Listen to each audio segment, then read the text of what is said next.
Table ronde animée par Gaël Mac de Challenge.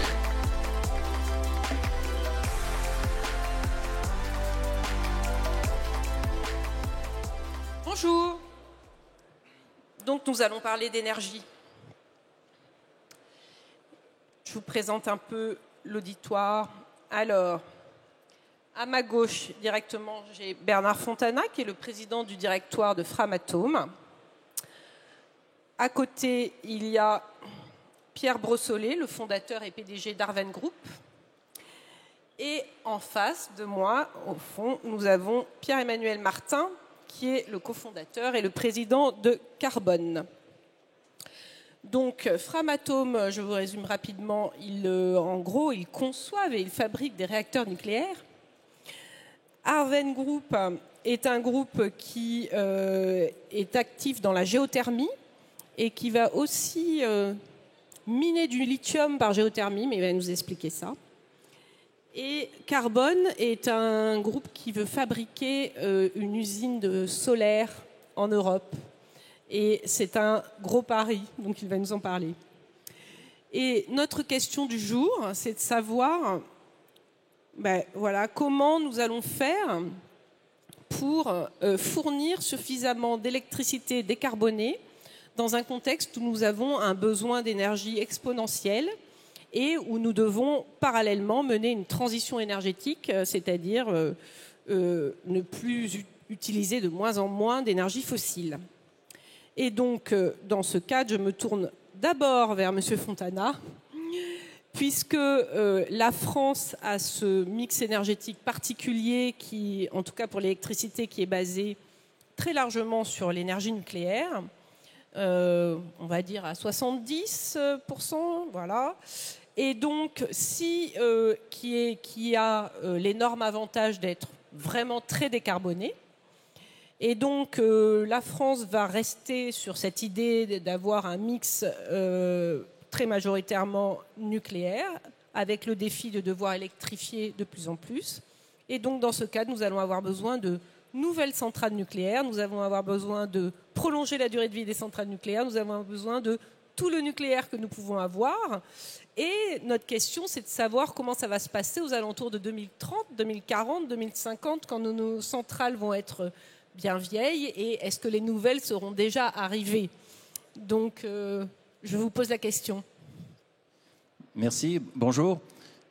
Alors, nous avons un cadre de référence qui est le scénario de RTE de 2021. C'est ça. Il prévoit ce qu'on doit faire pour décarboner à horizon 2050. Il prévoit quand même un effort de sobriété énergétique évalué à 40%. Alors, combien sera-t-il? Mais déjà, c'est un premier élément de réponse. Quant aux centrales nucléaires, c'est un sujet pour la France, mais même le monde. À la COP, il a été annoncé qu'il faudrait tripler les capacités installées, qui sont d'environ 380 gigawatts électriques. Et la première réponse, c'est effectivement d'augmenter la durée de vie des centrales nucléaires. Aux États-Unis, où le parc est plus vieux, 90% des exploitants voudraient pousser la vie de leur centrale nucléaire à 80 ans. On n'y est pas encore en France, hein, on regarde 40 ans, 60 ans. Et donc il y a un potentiel. Et nous intervenons pour augmenter la durée de vie des centrales jusqu'à 80 ans aux États-Unis. Premier élément de réponse. Deuxième élément de réponse, vous pouvez augmenter un petit peu la puissance de certaines centrales. C'est quelques pourcents, mais qui ont une grande valeur. Et ça, c'est la deuxième priorité des exploitants américains. Et nous travaillons bien sûr avec EDF sur ce programme d'augmentation de puissance qui peut être réalisé. Troisième levier que nous avons aussi, c'est par la technologie de combustible nucléaire. Actuellement, vous rechargez un tiers du cœur tous les 18 mois. Nous développons des technologies qui permettent de faire des cycles non plus de 18 mois, mais de 24 mois. Et là, ça change tout parce que les saisons sont ce qu'elles sont et c'est un élément d'efficacité supplémentaire. Et nous avons déjà certains de ces combustibles à l'essai chez certains clients dans le monde. Donc, premier niveau, augmenter cette durée de vie et optimiser ce qu'on peut tirer des parcs actuels. Deuxième, c'est effectivement construire de nouvelles centrales. Pour la France, c'est 6 EPR plus 8 pour lesquels il faut se préparer. Et nous sommes déjà, nous, en train de couler des pièces pour ces réacteurs. Alors, est-ce que vous allez nous promettre quelque chose de plus rapide beaucoup plus rapide que Flamanville, puisque c'était quand même ce chantier qui devait se terminer en 2012 et qui va peut-être être mis en service en 2024. Et ça, finalement, on ne peut pas se le permettre maintenant. Il faudrait vraiment parvenir à reconstruire à une cadence qui était celle qu'on faisait, qu'on avait réussi à atteindre, pas avec des normes Fukushima, bien sûr, dans les années 80. Donc, qu'avez-vous appris de ce chantier un peu compliqué? Beaucoup a été écrit, hein, et les leçons sont tirées, que ce soit au niveau de l'organisation. EDF s'organise en ce moment avec une maîtrise d'ouvrage, une maîtrise d'œuvre, des équipes de construction. Nous, qui fournissons les chaudières nucléaires, nous avons compris que les compétences étaient importantes. Et Framatome recrute 2500 personnes par an, sans recruter dans la filière nucléaire, hein, plus 500 alternants, en visant aussi de recruter des femmes pour qu'elles rentrent dans cette entreprise. Nous investissons 200, 300 et en ce moment 400 millions par an pour monter en cadence. Et nous montons une cadence pour monter à l'équivalent de 3,5 gigawatts électriques par an. C'est l'équivalent de 2 EPR par an. Nous étions à 0,3 il y a 4 ans. Nous sommes plutôt à 1,5 cette année. Donc, cette montée en cadence se réalise. Et tout ça, finalement, 3 grandes priorités. Sûreté, sécurité, la qualité, faire bien du premier coup. Donc, on baisse de 25% par an le nombre d'écarts qualité par million d'heures travaillées. Et lead time, c'est-à-dire on met les moyens, mais il faut que ça aille plus vite. Mais dans ce calendrier présidentiel qui est quand même ambitieux, hein, qui nous dit 6 EPR horizon 2030, voilà, est-ce que c'est tenable quand on voit les difficultés qu'il y a eu jusqu'ici à construire des EPR? Je parle de Flamanville, mais je parle aussi de la Finlande, je parle aussi de l'Angleterre, Hinkley Point. Pour l'instant, cette technologie EPR a l'air d'être... Donc, ma question, c'est est-ce que vous avez l'impression que vous avez appris que la courbe d'apprentissage est bonne et que maintenant, avec un effet de série, on peut espérer, avec un effet de masse, vous allez être en mesure de tenir la cadence? Oui. Ben, après, vous avez différents métiers, hein. Vous avez les équipements, vous avez l'ingénierie, les équipements, la construction, qui sont des métiers différents. Moi, je suis dans la partie ingénierie du réacteur et... Vous êtes au cœur du réacteur, si je puis dire, quand même. Et équipements. Et nos designs, ils sont faits. Nous avons des réacteurs standards et nos équipements sont sur le site d'Hinkley Point, hein. Donc, cette montée en cadence se fait. Alors, ce ne sera pas 6 EPR en 2030, hein. Il faut déjà les lancer, hein. Mais oui, cette montée en cadence se fait. Je pense que la construction sera peut-être un peu plus difficile au début parce que c'est l'expérience de très, très grands chantiers. Ça, il va falloir revenir dessus. Mais sinon, aujourd'hui, nous sommes dans le rythme et nous prévoyons de commencer les premiers assemblages de grosses pièces à mi de cette année. Et donc, nous serons prêts, nous, pour fournir des équipements en 2030. Donc, vous serez prêts, c'est ce que vous dites? Oui. Vous serez prêts, vous serez dans les temps? Oui, et grâce au Framatome, parce que les salariés de Framatome sont très engagés, hein, et très fiers d'être Framatome, et j'en profite pour les remercier. Alors, je m'adresse à vous, Pierre-Emmanuel Martin, puisque la France, effectivement, a la chance d'avoir une énergie largement décarbonée, mais c'est plutôt grâce au nucléaire qu'aux énergies renouvelables où nous sommes plutôt en retard. Et nous avons été même, je crois, un des seuls pays européens en retard sur notre pourcentage d'énergie renouvelable.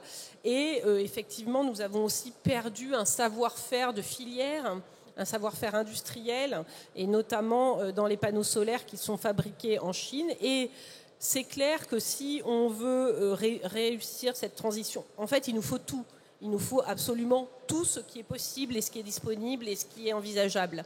Et clairement, on n'y est pas encore du tout. On a encore du potentiel, un potentiel important en France et même en Europe, je pense. Tout à fait. Merci et bonjour. Alors, la France, quand les énergies renouvelables, ce qu'on appelle les énergies renouvelables, c'est essentiellement le solaire, l'éolien. On va parler ça de nouvelles énergies renouvelables. On va dire que l'émergence de ces nouvelles énergies, c'est le début des années 2000. En 2000, la France était un des premiers pays producteurs d'énergie renouvelable. Parce qu'il ne faut pas oublier, il y a l'hydraulique. D'accord ? Donc nous, on a ce vieil historique et qui fait qu'on s'est un peu reposé sur nos lauriers. On était très fort dans le solaire. Hein, je rappelle toujours qu'en 2002, la France produit 2 fois plus de panneaux solaires qu'en Chine. Donc on était très fort et puis on s'est laissé un peu aller. Il y a eu des combats de chapelle, des difficultés. Il a fallu intégrer la libéralisation de l'industrie électrique, ce qui n'était pas simple. Nous avions un autre modèle. Et ce qui fait qu'on a un peu perdu cette essence industrielle. Et je crois que c'est finalement le panneau solaire, c'est un peu à l'image de ce qui s'est passé en France, la perte de substance industrielle. Et nous étions les leaders, il faut le dire, dans les années 90 sur cette technologie, parce que nous avions la chance d'avoir des agences ou des institutions qui soutenaient énormément le solaire, mais non raccordées au réseau, ce qu'on appelle les applications hors réseau. Donc c'est le satellite, hein, nous sommes quand même assez forts dans le satellitaire et dans l'espace, Arianespace. Ce sont tous les phares et balises, les dom-toms, tous ces sites isolés qui avaient besoin d'électricité pour lesquels on ne pouvait pas tirer des câbles. En conséquence, la France, grâce à EDF aussi, qui était un gros fournisseur de services publics, et donc d'électricité partout et à tous les citoyens, faisait qu'on finançait énormément de solaire photovoltaïque en France hors réseau. On n'a pas pris la vague du raccord des réseaux. Et c'est là où on a perdu notre splendeur industrielle. Donc là, aujourd'hui, oui, il faut du solaire photovoltaïque, il faut de l'éolien. On a du mal. On va rattraper le retard. Je crois que la feuille de route, vous la rappeliez, celle du RTE, indique quand même qu'à terme, il y aura, alors ça dépend selon les chapelles. Oui, c'est un souhait de RTE. Mais il y aura un mix équilibré qui, en tout cas, va exclure totalement les énergies fossiles et le gaz. Et là-dessus, nous aurons, quoi qu'il arrive, en scénario haut nucléaire, en scénario bas, il y aura toujours du solaire, et beaucoup de solaire. En fait, une des variables d'ajustement sera plutôt l'éolien. Donc ça, je laisse ça à mes camarades de l'éolien de se défendre. Mais sur le solaire, c'est énorme. Donc on aura en 2035 une centaine de gigawatts. Aujourd'hui, on est à 15 gigawatts. Donc ça fait un rythme de progression entre 6 et 7 gigawatts par an. Et c'est là où se pose la question, on fait ça avec quoi? Avec quel type de panneaux? Et c'est là où la question de la réindustrialisation est de remettre au cœur de l'Europe la question des usines que nous avons laissé partir en Chine pour avoir... Enfin, quand même, les Chinois ont inventé le solaire compétitif. Hein. Il y a 20 ans, un panneau solaire, c'était 3 € du watt-crête. Aujourd'hui, on est à 15 centimes du watt-crête. Donc, ce qui fait une énergie extrêmement compétitive. Vous faites la même courbe avec le stockage et l'intelligence artificielle. Vous avez un combo là d'énergie décentralisée, hyper flexible, hyper réactive et extrêmement compétitive. Donc ce que vous dites, c'est que c'est en partie grâce à la Chine que les prix du solaire sont devenus compétitifs. La Chine, à la différence de l'Europe, sur le coût de l'énergie, il n'y avait pas d'idéologie. Hein, ils ont tout fait. De l'hydraulique, du nucléaire, du solaire, du gaz. Et puis voilà, aujourd'hui, la Chine, c'est 250 gigawatts de solaire installés chaque année. 250 gigawatts. L'Europe, ça va être 50, ça a été 50 l'année dernière, 60 cette année. Et elle a décidé, l'Europe, de protéger son marché. Ça, c'est une bonne nouvelle. C'est pour ça que Carbone, et on est en avance, c'est la plus grosse initiative européenne, la plus grosse usine qui va être à Fos-sur-Mer, intégrée, compétitive, dans un cadre réglementaire un peu protégé. Oui, alors qu'il y a quand même des mauvaises nouvelles, notamment en Allemagne. Je crois qu'il y a une usine... Non, alors, oui, il y a des nouvelles, mais un peu dans une actualité un peu conjoncturelle, on pourrait dire, on n'y arrivera jamais. Non, ce qui se passe, c'est effectivement en Allemagne, il y a une décision stratégique d'un acteur d'arrêter la production de modules, mais pas de cellules, pour réorienter ses investissements aux États-Unis, parce que les États-Unis, c'est un cadre extrêmement favorable d'investissement. Et puis, bon, pour la France, il y a une petite usine qui produit peu, voilà, qui n'arrive plus à suivre la course. Mais voilà, c'est comme demander à fabriquer une voiture dans un garage. Ça sera difficilement compétitif par rapport à Renault ou Stellantis dans les en tout cas, vous dites que ça ne met pas en péril votre aventure, qui est de démarrage de cette usine pour quand?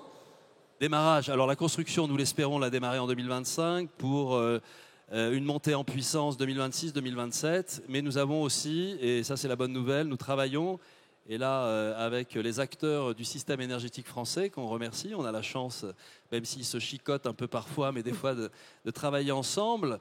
Nous aurons la possibilité de monter une première usine de 500 MW de modules courant 2025. Donc on va arriver sur le marché un peu plus tôt, rien que pour la partie module, sachant qu'après la partie cellule et évidemment la partie lingot wafer viendra un peu plus tard. Ok, donc dans le nucléaire, on va être dans les temps. Dans les panneaux solaires, nous allons avoir une usine en France d'importance qui va démarrer. Et alors, effectivement, les scénarios de RTE misent beaucoup sur l'électrification. Donc, finalement, vous, Pierre Brossolet, à la fois, vous allez participer à cette électrification dans le sens où vous allez fournir du lithium, si j'ai bien compris, pour les batteries de voitures électriques, et à la fois vous développez de la géothermie, qui est aussi une énergie, enfin une possibilité d'énergie décarbonée qui a été peut-être sous-estimée et dans lequel la France a quand même un fort potentiel et qu'on n'a peut-être pas, qu'on certainement voit beaucoup moins que les autres. Donc racontez-nous un peu ce que fait votre groupe et comment vous allez participer à cette transition énergétique et à remplir les besoins énergétiques futurs avec de l'énergie décarbonée. Oui, merci. Bonjour à tout le monde. Alors, effectivement, si on est tous d'accord pour dire que la trajectoire de décarbonation passe par l'électrification des usages, on se heurte, on va dire, à quelques petits problèmes de capacité de production, de capacité des réseaux. Vous avez parlé de souveraineté ou de dépendance. Donc il y a un chiffre qui me paraît intéressant ici de rappeler, c'est en gros 50% des usages finaux de l'énergie, c'est la chaleur. Donc on est dans le thème, effectivement, on déplace de l'électricité à la chaleur, alors notamment la chaleur verte, puisque c'est c'est l'ADN de notre groupe Arverne, qui est un groupe assez jeune.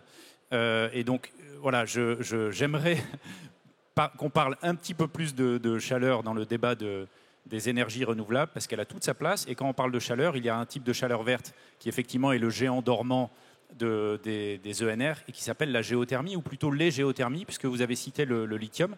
La France a un gros, voire un immense potentiel de géothermie. On parle de plus de 100-120 TWh qui sont sous nos pieds, qui sont souverains, qui créent de l'emploi, qui sont complètement décarbonés, non intermittents. Donc tout ça, c'est de la réalité et qui permettent, dans certains cas, en plus de bénéficier de la présence de certains métaux stratégiques, critiques, voire rares, et notamment le lithium. Donc on a effectivement au sein d'Arverne, qui aujourd'hui est sur Euronext depuis 6 mois, donc tout ça est totalement visible. On a développé un beau projet qui s'appelle Lithium de France, qui consiste à extraire du lithium qui est dissous dans les eaux chaudes et donc qui repose sur un modèle double de production de chaleur géothermale. Donc là, on fait de la chaleur pour les industriels ou les réseaux de chaleur type urbain, et qui derrière va extraire du lithium qui sera du lithium français, du lithium souverain, du lithium bas carbone, en quantité beaucoup plus importante que ce qu'on a pu imaginer. On parle de 30 à 40% des besoins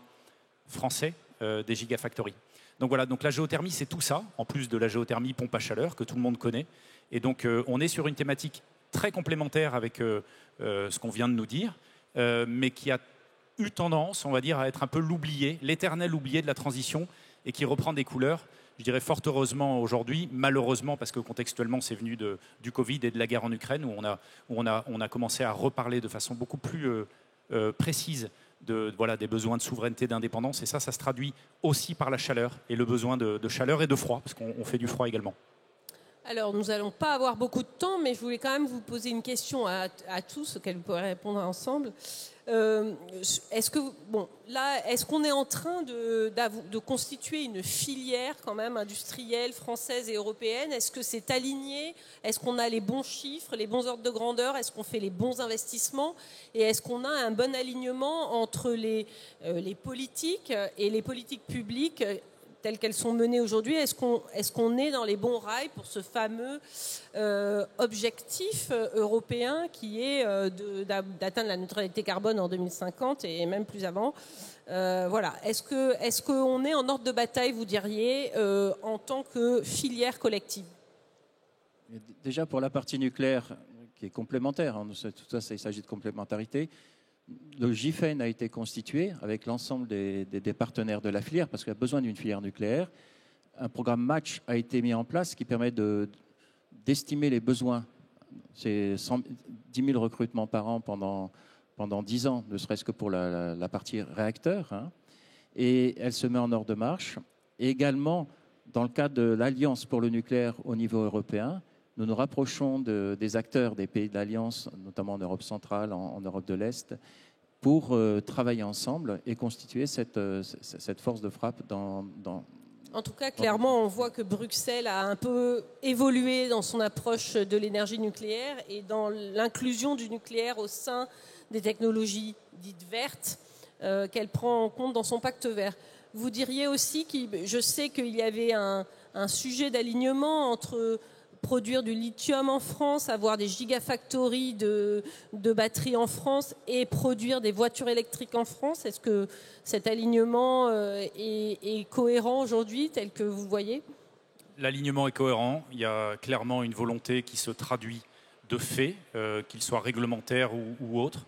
En revanche, je pense qu'il ne faut surtout pas baisser la garde, notamment face au prix baissier du gaz. Il faut tenir le cap et il ne faut pas céder à ces sirènes-là. Et Dieu sait qu'elles sont faciles puisqu'immédiates, notamment pour les industriels. Donc moi, je suis un éternel optimiste. Donc oui, je pense que les planètes sont alignées, mais il faut clairement garder le cap. Et c'est vrai aussi que sur la voiture électrique, la concurrence chinoise va être beaucoup plus sévère que dans la voiture thermique en Europe. Donc c'est aussi un point de vigilance, j'imagine. Vous diriez que c'est la même chose pour la promotion des énergies renouvelables, notamment de l'énergie solaire, et la volonté de rapatrier certainement des briques industrielles au-delà d'équiper les pays en éoliennes et en panneaux solaires ? Oui, alors les énergies renouvelables, c'est ce qui a fondé une politique européenne commune. Sur les autres énergies, c'est plutôt le marché, voire les États souverains qui ont décidé. Donc, les énergies renouvelables, depuis 1997, font l'objet d'une politique européenne commune. Là, aujourd'hui, il y a effectivement clairement la prise de conscience par la Commission européenne qu'on ne peut pas continuer à aller sur cette voie-là sans les industriels en Europe. Donc là, on a un acte fort, qui est Repower Europe 2021, qui se décline par différents actes, dont l'industrie net zéro, qui donnera moyen aux pays d'implanter, pour ceux qui le veulent, des industries souveraines dans ces technologies-là. Et la France va renouer avec une vieille tradition. La France est quand même ce pays de l'industrie de l'énergie. Nous avons les plus grands distributeurs d'électricité, Sonepar, Rexel, nous avons parmi les plus grands opérateurs, nous avons Framatome, nous avons Schneider, nous avons ces entreprises-là qui forment le backbone, le squelette de notre industrie. Et là, maintenant, le solaire arrive, il y a l'éolien offshore, il y aura la géothermie parce que BRGM, parce qu'il y a une vieille tradition. Il faut que la France devienne, et on pense au-delà de l'Europe, c'est le monde. C'est-à-dire que globalement, là on est à Global Industrie, c'est que la France a toujours été l'industriel qui a su se projeter sur d'autres géographies, en Afrique, aux États-Unis, au Canada, et on a eu de grandes réussites hydrauliques partout dans le monde. On a eu des réussites nucléaires aussi partout dans le monde, des transferts de technologie parfois subis, mais voilà, il faut aller là-dessus, et nul doute que solaire, géothermie viendront dans le carquois de notre industrie nationale fière et conquérante. Eh ben, nous allons terminer sur cette note positive. Je vous remercie, messieurs.